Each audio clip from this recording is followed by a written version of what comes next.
ኃጢአተኛው ካደረጋት ኃጢአት ሁሉ ቢመለስ ትእዛዜን ሁሉ ቢጠብቅ ፍርድንና ቅንን ነገርንም ቢያደርግ ፈጽሞ በሕይወት ይኖራል እንጂ አይሞትም። ከፋር የበደለው በደል ሁሉ አይታሰብበትም። በሰራው ጽድቅ በሕይወት ይኖራል። በእውኑ ኃጢአተኛ ይሞት ዘንድ እፈቅዳለሁን? ይላል ጌታ እግዚአብሔር። ከመንገዱ ሲመለስና ከፋር በሕይወት ይኖር ዘንድ አይደለምን? ይላል የኔና የናንተ ጌታ። ጻድቁ ከፋር ጻድቁ ግን ከጽድቁ ቢመለስ ኃጢአትንም ቢሰራ፣ በደንብ አስተውሉ። ጻድቁ ግን ከጽድቁ ቢመለስ ኃጢአትንም ቢሰራ ኃጢአተኛውም እንደሚያደርገው እርኩሰት ሁሉ ቢያደርግ በሕይወት ይኖራልን?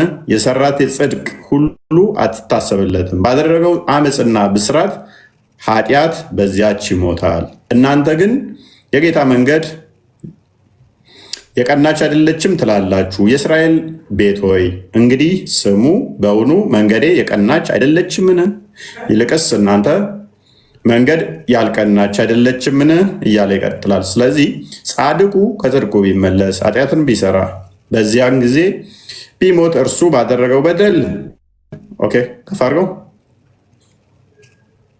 የኔ ነው እንደ እየዘገየ የሚደርሰው። ኃጢአተኛውም ከሰራው ኃጢአት ቢመለስ ፍርድንና ቅንን ነገርን ቢያደርግ ነፍሱን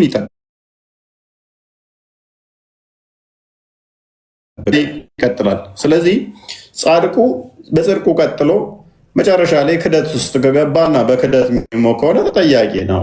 እስልምናው ጋስ ከአዲ ከሆነ የንስሐ ዕድሉን ትዘጋበትና ምን በዛው እንዲቀጥል ኃጢአት እንዲጨምር ብቻ ነው ማቆየው። መጽሐፉ ኛ ምን ይላል? በማቆየ በህይወት ማኖርህ በህይወት የምንኖረው እንዳትሞት ነው፣ ኃጢአት እንዳትሰራ ነው፣ በንስሐ እንድትመለስ ነው ይላል። ሁለተኛ ጴጥሮስ ምዕራፍ 3 ቁጥር 8 አካባቢ ቼክ አድርግልኝ።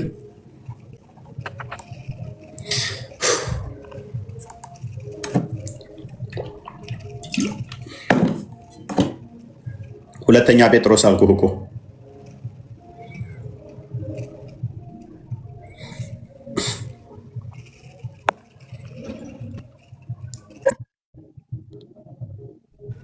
ቁጥር 8 አካባቢ። ኦኬ እናንተ ግን ወዳጆች ሆይ በጌታ ዘንድ አንድ ቀን እንደ ሺህም ዓመት እንደ አንድ ቀን እንደሆነ ይህ አንድ ነገር አትርሱ አለ። ጌታ ስለምን ይዘገያል? እየካዱት እየሰደቡት እንትን እያሉት ለምን ይዘገያል? በእናንተ ዘንድ 1000 በጌታ ዘንድ እንደ አንድ ቀን ነው። ወይስ ቀን ተቆጥሮለት ሳይሆን አንጻራዊ ለማሳየት ነው። ምንም እንኳን እኛ ይዘገየ ቢመስለን ምን እያለን እንደሆነ በደንብ እንድትረዱት ነው። ለአንዳንዶች ዘገየ እንደሚመስላቸው ከፋርክ ጌታ ስለ ተስፋ ቃሉ አይዘገይም። ነገር ግን ሁሉ ወደ ንስሐ እንዲደርሱ ኃጢአት እንዲጨምሩ ነው የሚዘገየው ጌታ። ቁርአኑ አያቸዋል። የሚዘገየው ምን ለማድረግ ነው ይላል? ኃጢአት እንዲጨምሩ ብቻ፣ ካዲ ሆነው እንዲሞቱ ብቻ። መጽሐፋችንስ ምን ይላል? ለአንዳንዶች የሚዘገይ እንዲመስላቸው ጌታም ስለ ተስፋ ቃሉ አይዘገይም። ነገር ግን ሁሉ ወደ ንስሐ እንዲደርሱ እንጂ ማንም እንዳይጠፋ ወዶ ስለ እናንተ ይታገሳል። የእኔና የእናንተ ጌታ ኃጢአት ስንሰራ ሲክዱት የሚታገሰው ንስሐ እንዲገቡ ነው። ቁርአኑ ምን ይላል? የምታገሳችሁ የማዘገያችሁ ኦራይት ምን ለማድረግ ነው? ካዲ ሆናችሁ እንድትሞቱ ብቻ። ካዲ ሆናችሁ እንድትሞቱ ብቻ። ሱራ 3 178ን አሁን ክፈተው። ኦኬ ከዛ በፊት ግን ሱራ 4 18ን አንዴ ክፈተው። ቢንት እንኳን ደህና መጣሽ። እሺ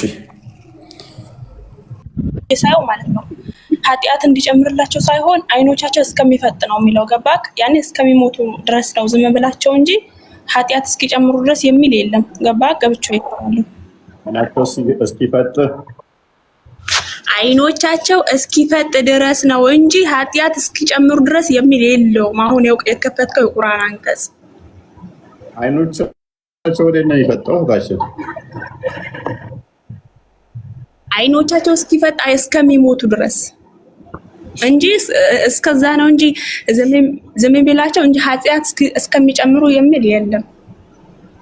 ምንድነው ታሪው ታሽል ወላ ተሰበን الله غافلا የሚለው ነው። አይናቸው ወጣት ነው ታሪኩ። አሁንም ደግሞ ነፍስ ተሰጠው በኋላ እንደዛ ካሉ በኋላ ገነት ነው የሚገባው ጋነም ብለው ደግሞ እንደዛ እንትን ይሉታል። ስለዚህ ገና ሳትወለጂን የተጻፈብሽ ማህፀን ውስጥ መላእክቶቹ እንትን ያሉት ማለት ነው። ገና እናትሽ ማህፀን ሳለሽ እነኚህን የፈጠረው ደግሞ አላህ አብዛኞቹ ለገሃነምና ለጀነት ተሆነ ማን የት እንደሆነ አይታወቅም። ገና የፈጠረውም ለዛ ብሎ ገና ሳትወለጅ ማህፀን ውስጥ ተጽፎብሻል። አያምኜ እንዲህ ብትይ አይሆንም። ያን የተጻፈብሽን መላእክቶቹ ከአላህ ጋር ተነጋግረው የወሰኑትን እዘሽ ስለምትመጪ አላህ ደግሞ አብዛኞቹን ከሰውና ከጅን ገሃነም ሞላለሁ ብሎ ኢቭን አልሞላ ብለው መጨረሻ ቡሃሪ 48 እንደሚናገረው በቃ የምትለው እሱ ራሱ ገና ሲገባባት እግሩ ሲጭንባት ነው። ተወርራችሁ አልበቃ ስትል ሱራ 1971 ደግሞ ሁላችሁም ወደ ገሃነም ወደ እሷ ወራጅ እንጂ አንዳችሁም አቀሩም ብሏል። ስለዚህ ሁልሽም ትገቢያለሽ። የት? ወደ ገሃነም ትወጣላችሁ የሚል ቁርአን ውስጥ አንድም የለም። ሙፈሲሮቻችሁ አይ ተቃጥላችሁ ትወጣላችሁ ቢሏችሁም ማለት ነው። ስለዚህ የእሷ ፐርሚስ እዚህ ላይ ቤዝድ ያደረገ ነው። ከጋኔንም ከሰዎችም ብዙዎችን ለገሃነም በእርግጥ ፈጠርን። ስለዚህ ለገሃነም ቃል ኪዳን ገብቷል። ምን ገሃነምን እሞላታለሁ ሲል ቃል ኪዳን ገብቷል አይደለ? ቤል አንብቤና እስኪ ቀጥይ። አይኖቻቸው እንዲፈጥነው የሚል ኬት እንዳመጣሽ እራሱ አላውቅም።